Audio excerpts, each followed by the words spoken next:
Figure emblématique des planches, des petits et grands écrans, Annie Dupéret a cumulé des tas de souvenirs, depuis le début de sa carrière. Elle a côtoyé les talents les plus fous, devant et derrière les caméras, et conserve quelques instants difficiles. Notamment durant l'année 1974, alors qu'elle tournait avec Jean-Paul Belmondo, pour Alain Resnais dans le film Stavisky, la comédienne s'était notamment frottée à un sacré challenge, jouer l'épouse d'un homme qu'elle ne pouvait absolument pas supporter.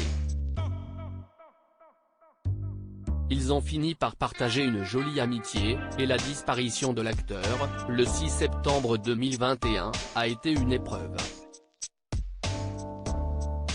Mais à l'origine, Annie Dupéret était complètement allergique à Jean-Paul Belmondo. Je dois avouer que le courant n'est pas passé entre nous, explique la jeune grand-mère dans les colonnes du magazine Téléstar. Cela malgré ce que m'avait laissé entendre son ami, le maquilleur Charlie Coubesserian, que je connaissais bien, et qui fut catastrophé du climat entre nous. Jean-Paul était dans son époque gonflette. Il avait quand même un rapport un peu misogyne avec les femmes, ce qui n'était pas ma tasse de thé. Il vivait alors avec une Italienne pulpeuse qui posait carrément ses seins sur la table, Laura Antonelli. Bref, disons qu'il aimait bien les femmes coussins, pour ne pas dire autre chose. Or, moi, j'étais une fille très libre, pas du tout poupée soumise. Pour tout dire, je devais être le type de femme qui lui faisait peur.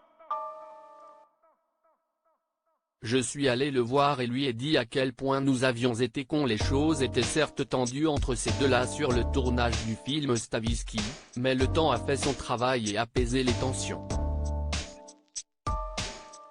Des années plus tard, Annie Dupéret a croisé Jean-Paul Belmondo à la sortie d'un théâtre et elle a pris son courage à deux mains pour tenter d'enterrer la hache de guerre. Je suis allé le voir et lui ai dit à quel point nous avions été cons sur Stavisky, que c'était dommage que ça n'ait pas accroché, raconte-t-elle.